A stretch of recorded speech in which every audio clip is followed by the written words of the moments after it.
Today's Democratic Party believes that government has an important role to play in society. It fights against economic inequality. It advocates policies that battle racial and gender discrimination.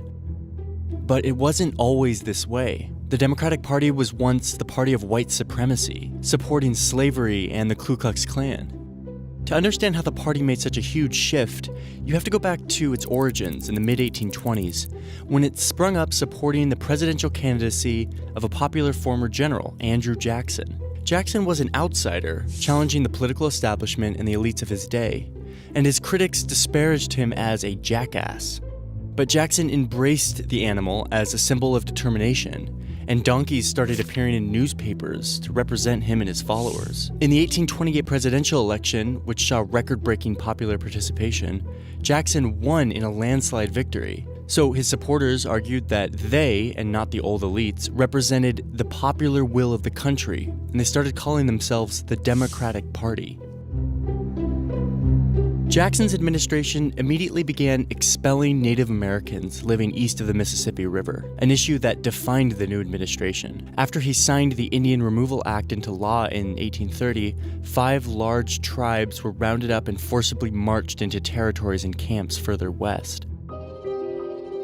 And the Democrats' ambitions didn't stop there. In the 1840s, the party adopted the doctrine of manifest destiny, the idea that Americans, white Americans, were divinely entitled to dominate the whole North American continent. Democratic President James K. Polk put this idea into action, massively expanding U.S. holdings by annexing Texas, acquiring Oregon, and winning much of what's now the southwestern U.S. in a war with Mexico.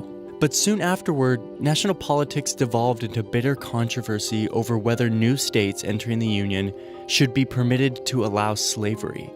Democrats said they should, since their support base was strongest in slaveholding states. Yet a new Northern party, the Republicans, sprang up in opposition to expanding slavery any further. When Republican Abraham Lincoln won the presidency, the South seceded and the Civil War began. Once the Civil War was over, the Republican Party was bitterly unpopular among white Southerners who wanted to maintain supremacy over former slaves. So the Democratic Party promised to limit federal government intervention on behalf of black citizens. Democrats became effectively the only political party in the South, aided by intimidation and suppression of black voters. Democrats also won on state and local levels, leading to the constant abuse of the rights of black citizens. As the 20th century began, the country was changing, and the Democratic Party was changing too. A handful of individuals and corporations had grown enormously rich and powerful, using their vast fortunes to influence politics. And as a reaction to this, some reformers began pushing an agenda of progressivism, arguing that the government should take more of a role in regulating big businesses and improving ordinary people's lives. At first, these progressive reformers were present in both parties. But it was Democrat Woodrow Wilson who won the presidency in 1912 and put much of this agenda into action over Republican resistance. So the Democratic Party became the main home for progressives, and the Republican Party became more the party of business. But it was the Great Depression of the 1930s that sealed the Democratic Party's new identity as the party of government activism. In an effort to combat the crippling economic situation, President Franklin Roosevelt signed what was then the largest package of domestic government projects in American history, calling it the New Deal. And in the process of doing this, his administration dramatically expanded the size of government. Yet the party was still split over race. By the mid-20th century, it contained Southerners who staunchly supported segregation, liberal reformers trying to end it, and many politicians who were just happy to look the other way. But in 1964, when the Senate voted on the Anti-Segregation Civil Rights Act, this shows how the progressive reformers in the party had gained the upper hand, steering the party away from its racist past towards equality and social justice. But the Democrats in the South voted against the Civil Rights Act, remaining wedded to the idea of segregation. This chart shows the presidential vote for black voters.